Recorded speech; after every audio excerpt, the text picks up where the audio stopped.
Hello, dear fans, friends, and subscribers. Welcome to the Cricket Happening Show as usual. And on this Cricket Happening Show, I'll be starting off with a very brief preview, very brief preview of the Zimbabwe versus Sri Lanka match. Sorry, it's West Indies versus Sri Lanka match, which is coming up in the Tri Series in Zimbabwe, and how important this match is for the host Zimbabwe. And so that is something that I will be looking after. So it's the match is my apologies. The match is between West Indies and Sri Lanka, and as you know, West Indies actually beat Sri Lanka. They almost created an upset with a very new team, and this time Sri Lanka would be definitely hoping to put it across the West Indies. And for West Indies, every one-day international that they are playing right now it's having increasing importance. The reason being that they are languishing at the bottom of the table, and as you know, ICC has brought out a new rule that they have to. I mean, if they don't have the requisite wins or the points, the top which is there, the teams have to actually play some qualifying rounds before they enter the 2019 World Cup, and that is not something that West Indies would want with their rich cricketing history. So West Indies have 11 matches scheduled, and in these 11 matches the cutoff is 30th of September 2017. So till such time West Indies have to keep winning their matches, because otherwise that would be proving a bit costly for them. They will have to end up playing in the qualifying rounds to qualify for the 2019 World Cup, and which is not that West Indies want, and which is not the cricketing world wants. We want the West Indies to come to the fore. So every match that they play, they have 11 matches that one day ODIs they'll be playing between, and out of that 8 matches are going to be against England, 5 of them in England, and we know England such a strong outfit, and especially at home they are considered to be definitely favourites. And I think West Indies are also really building up their team composition is not so strong, with a lot of players being left out and a lot of things happening in West Indies. So one only hopes that West Indies definitely do well. So keeping the topic on that, so I'll be definitely I'm just going to do a very brief preview. This is not a because there's a lot of cricket news that I need to share with you, dear friends and subscribers, today. So just talking about the Sri Lanka versus West Indies game which is coming up, and Sri Lanka are the ones who will be under a bit of pressure, because after having lost to the West Indies in one match, and Sri Lanka definitely will be hoping that each of their batsmen could fire. And to me, more than that, for Sri Lanka, I think Kushal Mendes has to fire, because he is someone who has really been struggling after having a very good stint against the Aussies when he made his debut. But after that, we see that he has been really struggling. So that is what one wants from Kushal Mendes. Absolutely very important. And as far as West Indies are concerned, is that every match is important for them, and they are coming on the tie that they had with Zimbabwe. And so and definitely there will be a bit of hope for the West Indies, because Shai Hope has got his maiden one-day international ton. Craig Brathwaite is going well. He's doing the very good job of holding up the innings for the West Indies, which is what he has been selected for. And then even Lewis, one would be expecting this exciting cricketer to really get going. Roman Powell has already proved his mark in the international circuit. Jonathan Carter has been doing a recent job. The bowling has been coming along nicely, and one really hopes that one really gets an opportunity to watch a good match. As far as Tri Series is concerned, West Indies, Sri Lanka, definitely they have to get the points, no doubt about it. But still, it should be very interesting. And basically, the weather is also something that they would be eyeing, because if there's another washout, the host would be out of the tournament. So that is also there, something, just one criteria. So now from here on, so as I said, I'm not going to do any big preview today, just a very brief preview, because as I said, there's a lot of cricket news that I would like to share with you, dear friends and subscribers. So first, there is some new news coming in. As you know, the Chappell Hadlee Trophy Series is something, it's a traditional tournament that is played between Australia and New Zealand, the ODI series, and the Australian ODI squad has been selected. So let's see what's in store in the Australian ODI squad after what Australia have been passing through against South Africa. But before that, I do that, I also have to say that the South African captain Faf du Plessis has been found guilty of ball tampering, and he has been given 100%. He has been fined, but he has not been banned for any matches. So that is the news which is coming in. So that is the breaking news that Faf du Plessis, the captain of South Africa, I would say that South Africa have been doing so well. I think by du Plessis being found guilty of ball tampering, one feels that it has the South African success has been really marred by some very untoward happening here. And let's talk about the Australian squad that has been selected to play New Zealand in the Chappell Hadlee Trophy Series.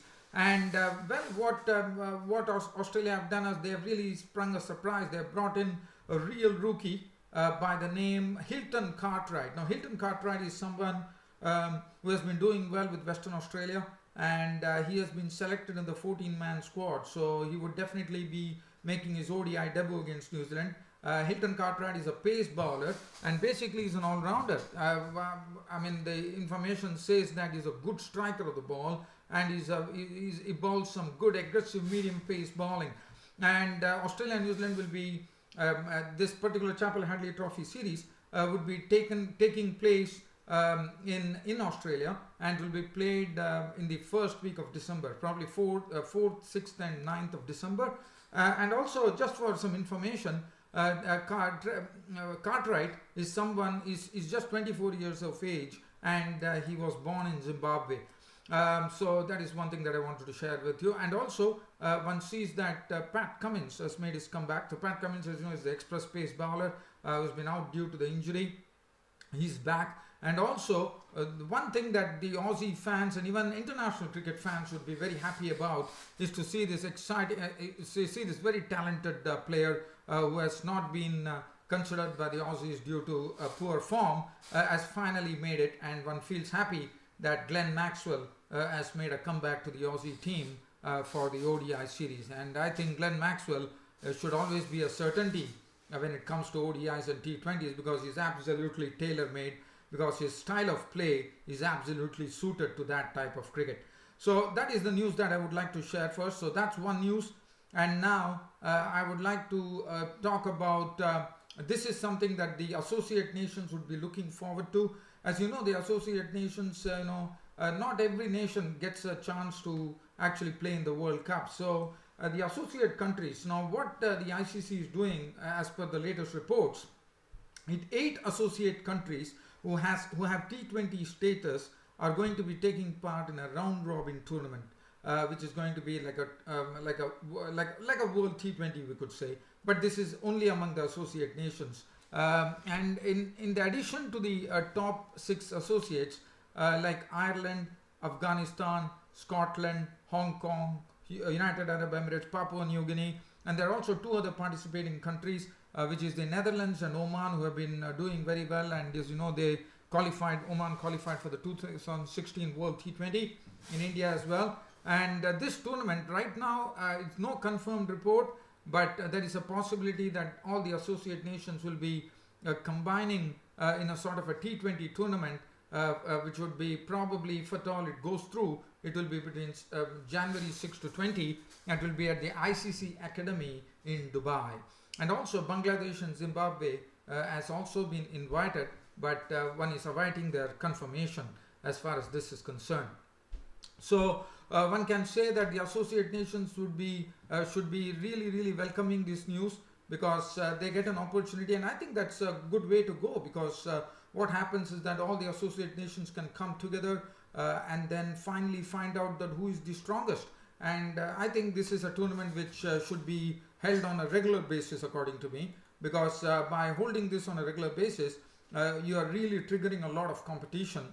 And it will be good to see, because the associate nations, normally only 1 or 2 nations actually get a chance to actually participate in the World Cup, and also with ICC actually pruning the list for the World Cup, as we all know. So definitely this is a good opportunity for them, and I feel really happy. As a great cricket lover, I feel extremely happy that these associate nations like Ireland, Afghanistan, Scotland, Hong Kong, United Arab Emirates, Papua New Guinea, Netherlands and Oman are getting an opportunity to come together and play a tournament and find out who is the most powerful associate nation in the world.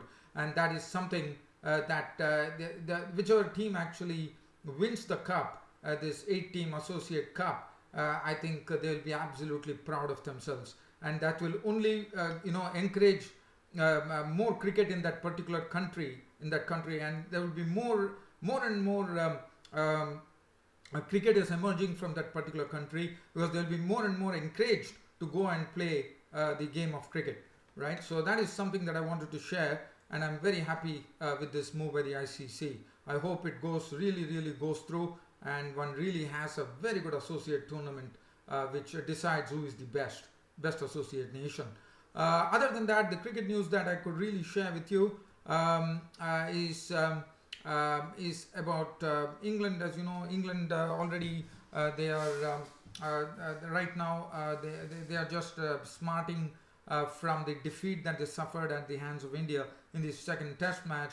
And as I told you, Ben Duckett has been found wanting, but Trevor Bayliss has a lot of hope for Ben Duckett. He has said that even though he might miss the bus right now, it's quite possible that he's a very good quick learner, and one would probably, he still feels that Ben Duckett has a very good future. But all things are pointing towards Joss Butler set to replace Ben Duckett at Mohali in Chandigarh in the third test between India and England. And and for India, as you know, Bhuvaneshwar Kumar did very well against New Zealand. In a particular ODI, he captured 5 wickets, as you would remember. And especially with the third test match being played in Mohali. In Mohali, you have the conditions of the dew. There'll be a lot of swing available. Even England would probably enjoy the conditions in Mohali, to my knowledge. And Bhuvaneshwar Kumar has returned back. I mean, they have dropped Gambhir, even though Shikhar Dhawan is playing in the Ranji Trophy. He has not been considered. Probably they want him to play more matches. But Bhuvaneshwar Kumar, as you know, he's a wonderful swing bowler, and he's the one who has been roped in. So he has been taken. Gautam Gambhir has been dropped, and in comes Bhuvaneshwar Kumar, because he was injured, he could not make it to the squad. And I think Bhuvaneshwar Kumar is someone that would be really a handful for the Englishman. And as I said, Englishmen might also enjoy the conditions at Mohali in Chandigarh, because the dew factor will come into the picture, and you know, it's normally you see in Mohali in Chandigarh it's a bit foggy, and they might get some assistance from the atmosphere itself. So that is him. So Bhuvaneshwar is actually making his return. And as far as reports go, with the day-night test match which is coming up between South Africa and Australia, which is the final test of the series, being played with the pink ball at the Adelaide Oval, the day-night test match, Chad Sayers of Australia might well make his hometown debut, because this is going to be played at his hometown. Being a South Australian, it's played at the Adelaide Oval, and Chad Sayers might well make his debut for Australia. So I think all in all, I think I have covered whatever the cricket news that I wanted to. Hope you all like this cricket broadcast of mine. There's more to come tomorrow on my next cricket broadcast, which will definitely talk about the match between Sri Lanka and West Indies. And other than that, I have nothing else to share, dear fans. And again, this gives me an opportunity to thank you all from the bottom of my heart for whatever the support that you have been rendering me on this cricket show. And definitely, please keep doing that. And always, always go on Twitter. I'm also there on Twitter. I have a lot of followers. And besides, I can also follow you. So go ahead and, go and become a follower of mine. If you like my cricket show, go and actually join me on Twitter as well. I would really welcome that. Right, dear fans, subscribers, it's about time for me to wind up this cricket show of mine today. Thanks for your company as always. This is your host Ram bidding good night.